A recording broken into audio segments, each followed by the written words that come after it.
Hello, and welcome to Mindfulness with Monica. I'm Monica Jelinas, and I am the owner of New Season, New Vision Life Coaching. I also am a practitioner in applied positive psychology and a trained teacher in mindful self compassion. I was asked last night to create some mindfulness videos for others to watch so they can start practicing mindfulness in daily life and include their family, maybe their partner or spouse, during these challenging times right now, just a way to increase our well-being and provide a way to build our mindfulness muscles. So I said, sure. So the first thing I did was I created my mind map of all the mindfulness information and practices. And I'm creating short videos to send out and help with daily practices. So this is my mind map that I created. So I wrote down everything that I know about mindfulness, and we'll be sharing that. So today in this video, I'm going to introduce you to what is mindfulness, what are the benefits of mindfulness. I'm going to talk about the wandering mind and then end with a short practice that we can do together today. So first of all, mindfulness, what it does is it inserts a pause into the behavioral cascade of life. It trains our brain to observe rather than react to uncomfortable feelings. The frontal cortex, in our frontal cortex, it overrides impulses, it induces calm, and shuts down the fight or flight response, which can be a common thing right now in our stressful and unpredictable circumstances. So mindfulness is also like a muscle. It needs to be developed, just like if you go to the gym and you work out one time and you say, well, now I'm all completely toned and in shape. Well, that's not realistic or true. So it takes several times to go back and, create a schedule and to repeat those exercises to build your physical muscles. It's the same with our mindfulness muscle. And so the biggest challenge sometimes with mindfulness is staying present in the moment through different ways, like meditation. So a lot of times people will tell me their biggest challenge with mindfulness practices, one being meditation, is that it doesn't work for them, or they find their mind wandering constantly. And I say, well, that's okay. That's completely normal. And it's also natural to have that wandering mind.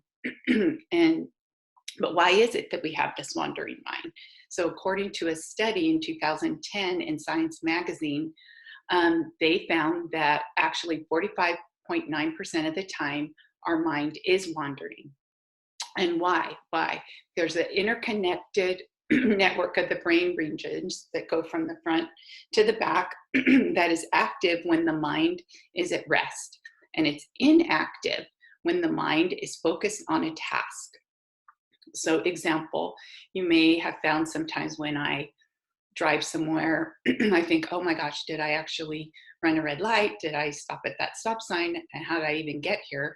Because during that driving time, I wasn't even really paying attention to driving. My mind was wandering. So that's an example. So the default mode network is in the midline of our brain, and it does three things.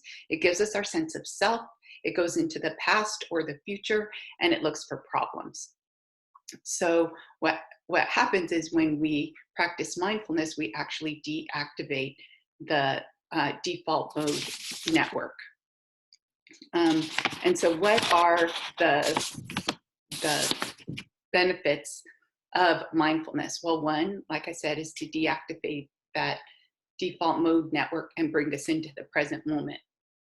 And so one of the ways is by meditation. So all meditation is mindfulness, but not all mindfulness is meditation.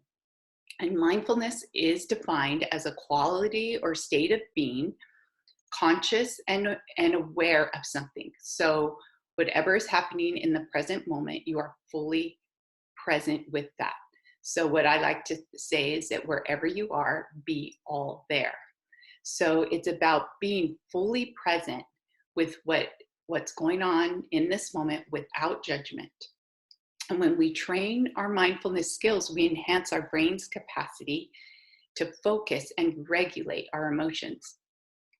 People who habitually practice mindfulness, they have lower stress levels, they're physically healthier, and research on mindfulness shows that meditation, through meditation, is also shown that it lowers blood pressure, it boosts the immune system and brain functioning, which is something we can truly use right now in our circumstances. Um, the science of mindfulness also shows that you reap the benefits of mindfulness long after you do the practices. So that's particularly great in training ourselves to redirect our emotions. So that part of the brain, the amygdala, which is the fight or flight, is activated in stressful events. So when we frequently practice mindfulness, we change how our brain processes stimuli.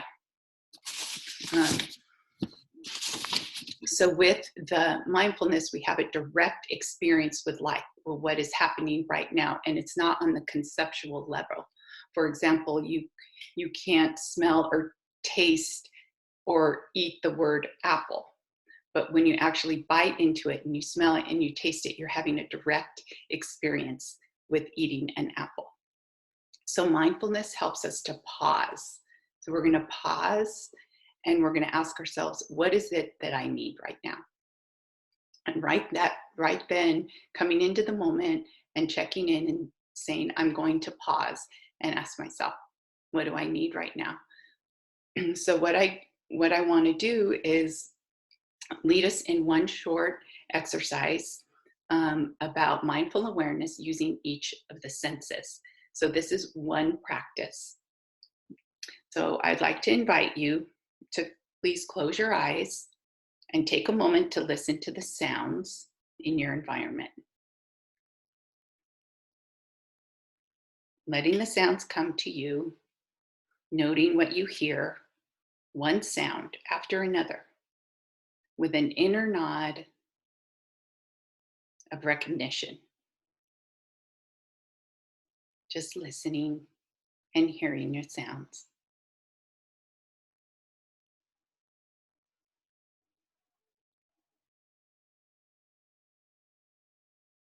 And now you can open your eyes and allow your eyes to have a soft, wide angle gaze. And you look around your surroundings and notice what you see. Notice the texture of things, the shape of things. Just note whatever you see and what visual impressions you see one after the other. Noticing the rain outside and the plants in my windowsill, the colors in my office. Just notice what you see.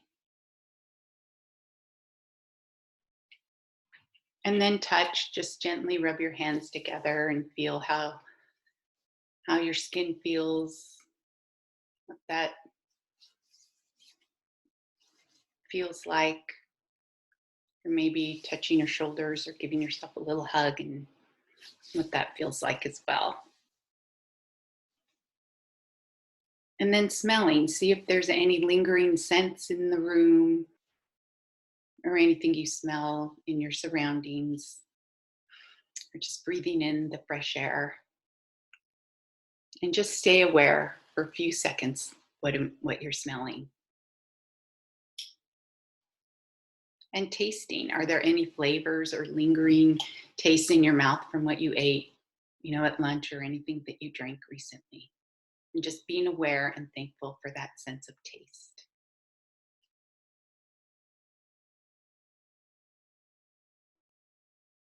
And so this mindfulness awareness through the senses can be done at any time of day. And you can actually isolate each or any of the senses and just do one at a time. So you can invite your kids, let's look and name everything that we see. Let's just look around and what are you seeing? Or just take a minute and say, let's listen to all the sounds in our environment. And what that does, it immediately brings your mind into this present moment and it guards it from going into the past or going into the future. So that's mindfulness, mindful awareness through the senses.